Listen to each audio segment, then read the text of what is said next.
dies tonight! Are you sure about that? Oh my God! Halloween Kills. Where do I even begin? All in all, Halloween 2018 resurrected, no pun intended, the Halloween franchise from the dead, receiving positive reception from critics and fans and becoming the highest grossing slasher movie of all time. And to nobody's surprise, in 2019, it was announced the same creative team behind Halloween 2018 signed on with Blumhouse to create 2 sequels, Halloween Kills and Halloween Ends. This was Cloud 9 for Halloween fans, man. After we just got a pretty satisfying return to the franchise, which could have been way better in my opinion, we had Halloween content to look forward to for years to come. The skies were the limit. After a long 3-year wait, Halloween Kills finally arrived to theaters in 2021, and David Gordon Green continued his hot streak of making successful Halloween movies. What happened? This was by far the most divisive Halloween movie to ever come out, until a year later. But what happened here with Halloween Kills? Why did so many people hate this movie? Did it deserve the hate? Let's find out together, gang, one step at a time. Real quick though, only a small percentage of my YouTube viewership are actually subscribed to my channel. I'm trying to hit my first milestone of 1,000 subscribers, so if you love horror movies like I do, please feel free to subscribe and help a small channel out. It won't kill ya. And of course, a like on this video will help it do better on the YouTube algorithm so more people have the chance to see it. Thank you. Let's get into it.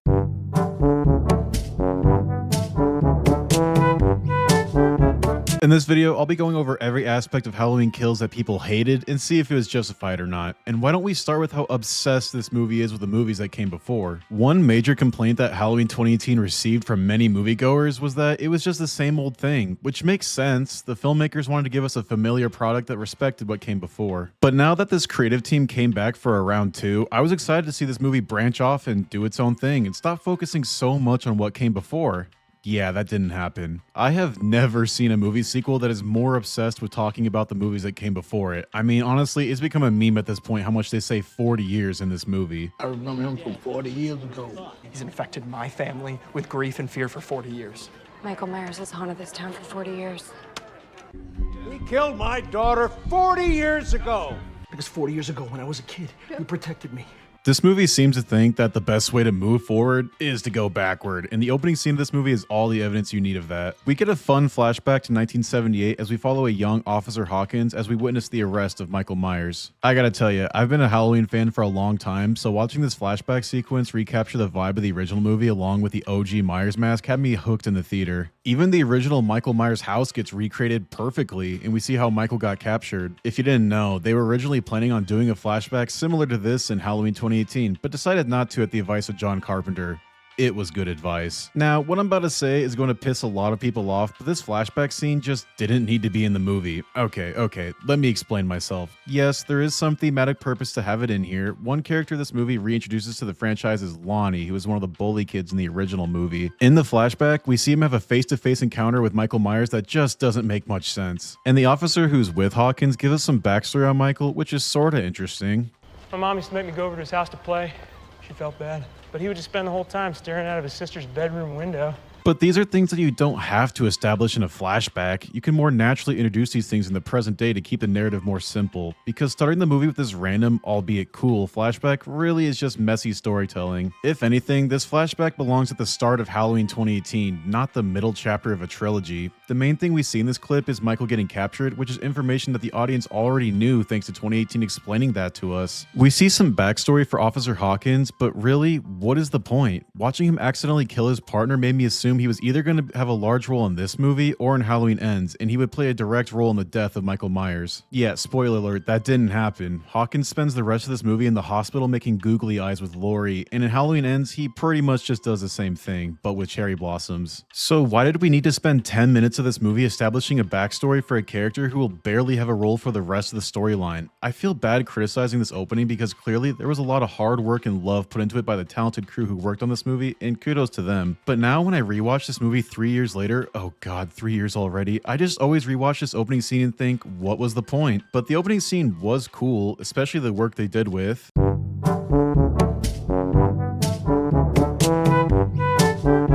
Michael Myers. So I complained a lot in the last video that Michael felt out of character in Halloween 2018, and did that improve? Well, my main complaint that I said before was that Michael in Halloween 2018 felt like a dumb animal with a murder boner. Did that get any better in this movie?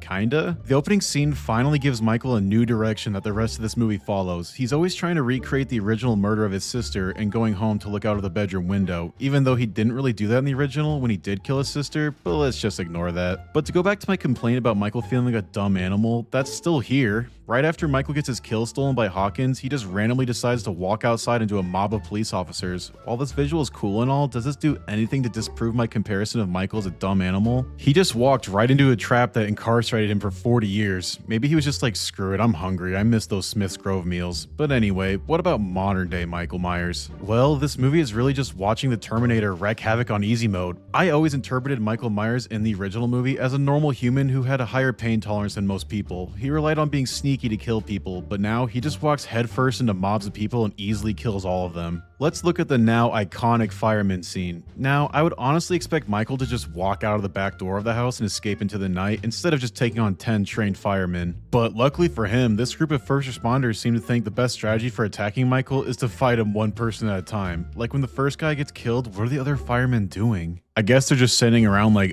your turn, Johnny, I'll go next. Real nice strategy, guys. Honestly, I think this would have been more effective if you just didn't show any of the actual killings of the firemen. Just show Michael at the front doorstep looking all pissed off at them and then cut away and show the dead bodies later, because as the scene stands, it's just a cool action scene. In my opinion, it fails to deliver on any true terror. When you're watching these movies in the theater and saying, hell yeah, Michael, beat their asses, that's when, in my opinion, these movies have failed at creating tension. Let's take a look at Halloween 4. In Halloween 4, Michael Myers kills everyone in the police station. We don't see the carnage, we just see the aftermath, which is more effective in my opinion. This was honestly likely done due to a lower budget, but when you see a pile of dead bodies like this, it leaves it up to your imagination on how he could have pulled this off. And let's face it, our own imaginations are much more frightening than what can be put on a screen. But I have to say, remember earlier when I said the flashback wasn't necessary? I think that this opening with the firemen would have made a much better opening scene. You start with Laurie, Karen, and Allison on the truck as they see the firemen drive by, then you watch Michael escape the burning house, stand tall amongst dead firemen, then cut to opening credits. This movie takes place directly after Halloween 2018. It would have been a much more seamless transition to start this movie directly after where the last one left off, rather than flip-flopping around like with what we got. Anyway, throughout the rest of the movie, we see Michael kill dozens of other people, and it's almost all done poorly. Remember when this franchise used to have chase scenes? Well, this movie has one, and it's when Lindsay outruns Michael easily and he loses her. This feels more like an action movie with Michael as the hero rather than an actual horror movie. We do get an interesting moment where, in what is probably the best moment of the movie, we see Michael stab his victim's body multiple times with different knives, testing out which one he wants to use for the rest of the night. He does this while his victim's dying wife watches. That's cold. I like when they throw in little new details like this about Michael without expanding the lore too much. The kills as a whole are grisly as hell, and I think they went overboard with it. Lots of blood and cool kills is not a substitute for good, effective tension. For horror junkies, it's fun to watch, but for normies in the audience, this movie just feels like murder corn that doesn't really deliver on any long-lasting terror. I've said this a million times at this point, but in order to properly build up tension in a movie like this, you need a lead character that the audience can root for and be scared for them when they are in crisis. But who is the main character of this movie?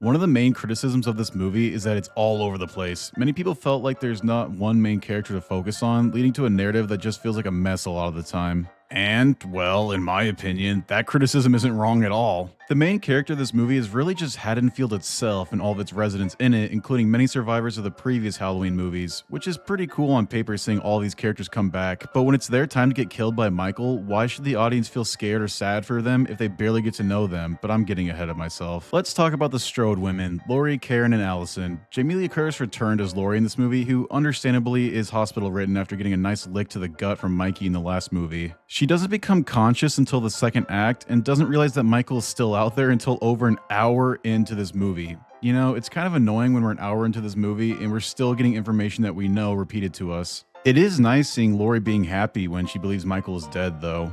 But Laurie's role in this movie is mostly to give cheesy monologues for the trailer, since Michael never actually goes to the hospital. Now I want to talk about Karen, who is one of the highlights of this movie. In a movie full of bumbling idiots, Karen is the only one who feels like an actual person, giving, well, mostly reasonable responses to everything around her. One thing I didn't like about the last movie is that Karen's husband died in the third act and we never got to see her acknowledge it, but in this movie we see her devastated from it until she quickly has to go into mama bear mode and come for Allison. Karen is great in this movie. Shout out to Judy Greer for all the great work she did. And that's one thing I want to compliment this movie on as a whole. You see people reacting to the bloodshed around town. So many slasher movies just kill off countless characters like they don't mean anything, as if they don't have a family and friends who would be devastated in the aftermath. In the last movie, this kid Oscar got killed by Michael Myers, so in Halloween Kills, we see his mom react to his death. It's very powerful. In the panic of the hospital, we get to experience how a small town hospital would be overwhelmed by the carnage and devastation, and I like it. Even if I think they ended up going a little overboard, but again, more on that in a bit. But let's redirect to the last family member of the Strode clan, Allison. I made it no secret that I think this character was wasted in the last movie, and I'm on the fence about her portrayal in this movie. First of all, Andy Matichak is great in this movie, and I feel really terrible for her character when it kicks in that her father is dead. In the hospital, once Allison finds out Michael's still alive, suddenly Cameron comes in the picture to apologize, and she forgives him right away. Ugh. I went on the Halloween subreddit and voiced my opinion that this guy is the worst character in the entire franchise, and I got cooked, bro. Absolutely cooked. But let me defend myself. Yes, there have been many characters who are bigger a-holes than Cameron, like Michael's stepdad in the remake. Don't you give me that look! Man, that bitch got herself a nice little dumper. But the difference is, you're supposed to hate characters like that. When I was first watching Halloween Kills, I was sitting in the theater like, bro, why are we wasting our time giving this dude a redemption arc when we already have like 10 other characters this movie's trying to balance out? It ain't much of a redemption arc anyway. Allison forgives him right away, and what he did at the dance isn't mentioned again. So dumb. Anyway, Allison decides to head off with a group of people who want to hunt down Michael Myers and kill him for good. I would say this is a dumb, unrealistic decision for a 17-year-old to make after this man just brutally murdered her father, but honestly, it's just nice to see this character take charge for once. Now let's talk about the group of people who are hunting down Myers, the survivors from the original movie. The headliners of this group is Marion, the nurse from the original, Lindsay, the little girl from the original, and by the way, both Marion and Lindsay are played by the same actresses, which is just so cool. Then you got Lonnie, who is one of the bully kids from the original and was featured in the flashback. There's also this couple dressed as a doctor and nurse who join in for some reason, and finally, Tommy Doyle, the kid Laurie was babysitting in 1978. I'll admit that as a Halloween fan, it's pretty cool to see them all return, especially Kyle Richards as Lindsay. But let's talk about this group in detail, shall we? I'm going to start with the couple who are dressed as a nurse and a doctor. These two were actually in the last movie for about 10 seconds, so David Gordon Green was like, screw it, bring them back. We need more deaths in this movie. These two really remind me a lot of the podcasters from the last movie. After the flashback scene, we see these two at a bar as we watch Tommy's speech on the original events through their outsider's perspective. So it makes you think, oh, are these two going to be the central focus of the movie? And just like the podcasters, who we also focus on in the beginning of Halloween 2018, they are not indeed the central focus. These two characters are fun, but they only really exist to stack the body count higher. Well, how about Marion? If you'll recall, Marion was in Halloween H2O as well, as she was the opening kill of the movie. So when I saw that Marion was going to return for this timeline, I was like, heck yeah, time for her to come back with a vengeance. Yeah, she dies quickly too. The scene where Marion and the couple die in the car is so funny, bro. You can't help but laugh. Hey, Michael! This is for Dr. Loomis.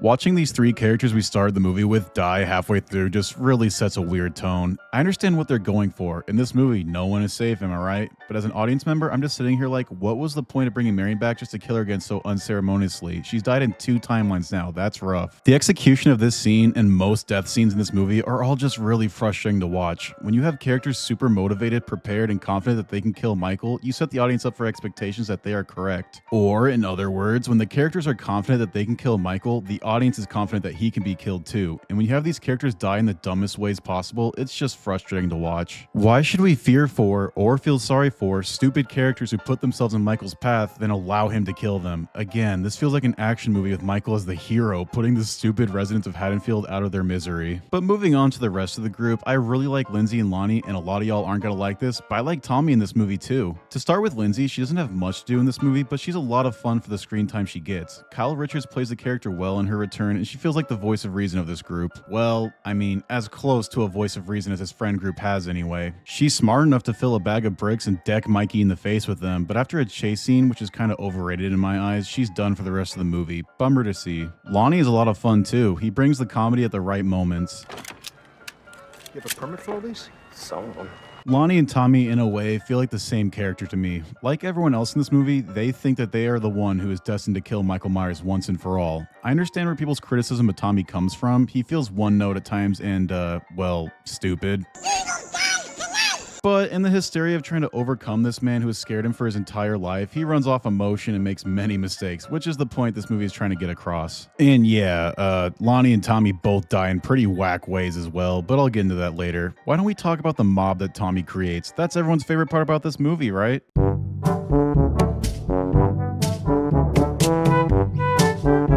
Oh boy, let's talk about the mob in the hospital. And I think it's fair to say that anyone who doesn't like these scenes is completely valid in their reasoning. If you love this movie, please don't comment you just didn't get it, bro, because everyone understands what they're going for. They bash the message on our heads like a bag of bricks. Now he's turning us into monsters.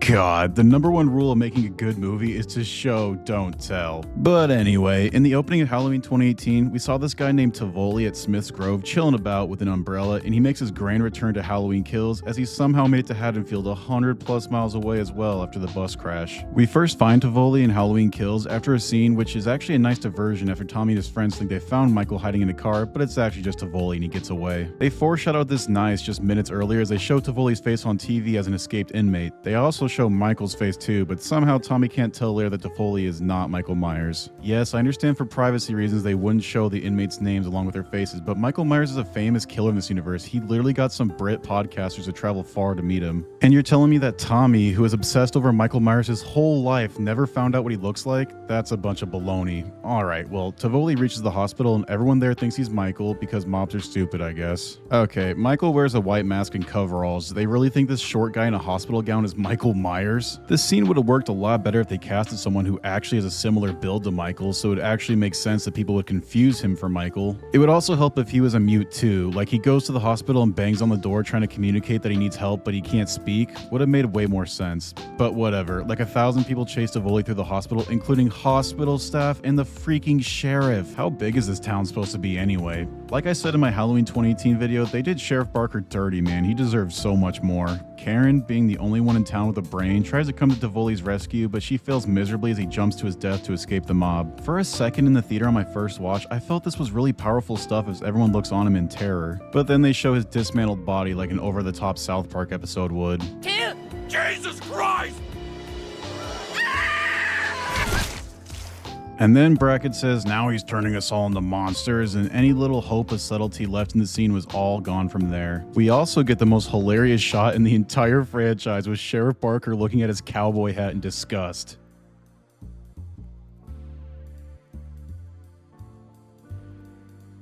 It reminds me of Willem Dafoe throwing away the Green Goblin mask in No Way Home.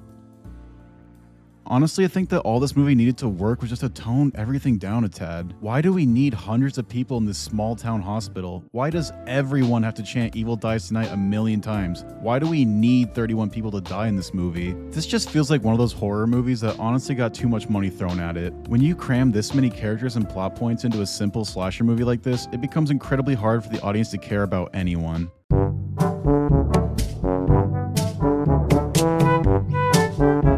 Alright, let's talk about the ending to this movie, which seriously disappointed me in the theater. Allison, Cameron, and Lonnie pull up to the Myers house and decide to go into it to kill Michael once and for all. Okay, just an idea. Why not call the police? Speaking of that, where the hell have the police been this whole movie? When they discovered the dead fireman, it seemed like they would be patrolling every street looking for this guy. But I guess the hospital apparently required every police officer's attention. Whatever. Anyway, Lonnie gets murked off screen and Allison watches Cameron die, which I did not mind watching at all in the theater, and then Michael almost kills Allison, but luckily Karen shows up out of nowhere and stabs Mikey with a pitchfork. The way Allison screams "do it" to her mom right before she stabs Michael suggests there was some grand plan here, which literally makes no sense, but let's just move on. Karen steals Michael's mask and leads him right into a trap as every overconfident redneck in Haddonfield surrounds the old man, ready to kill him once and for all. When I first saw Michael get surrounded by dozens of people in the street, I was thrilled. Because here's the thing, when you announce 2 Halloween movies back to back like this, that obviously means that Michael will not die in this movie since he has one more sequel to return to. Which also spoils the whole Evil Dies Tonight thing, because everyone in the audience who knows that there's another sequel coming knows that Evil will in fact not die tonight. So when I saw Michael surrounded like this, I was just wondering how the hell he was going to get out of this. For the first time since the opening scene, it felt like this movie was really going for it. We've never seen Michael surrounded like this at all really, unless you want to count Halloween 4.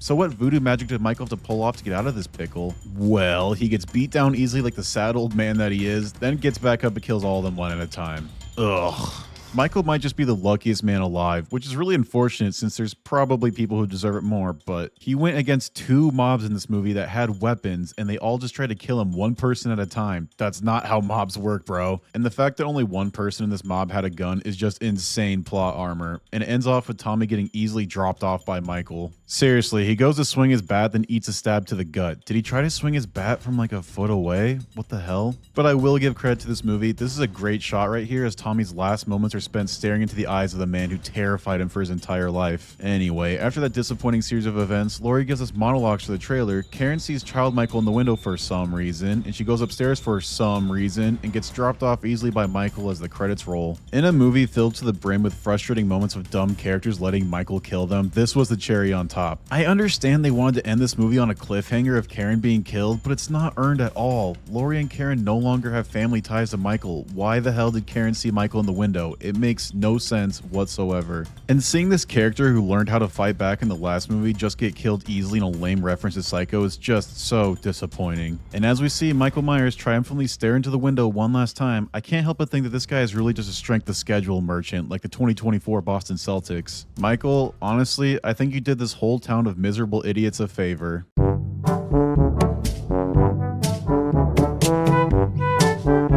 Halloween Kills is such a mess, and really, I don't blame anyone who hates this movie. It's nonsensical, fails at being scary, and ultimately just feels like a filler movie to Halloween Ends. But to answer the main question of this video, did Halloween Kills deserve the hate?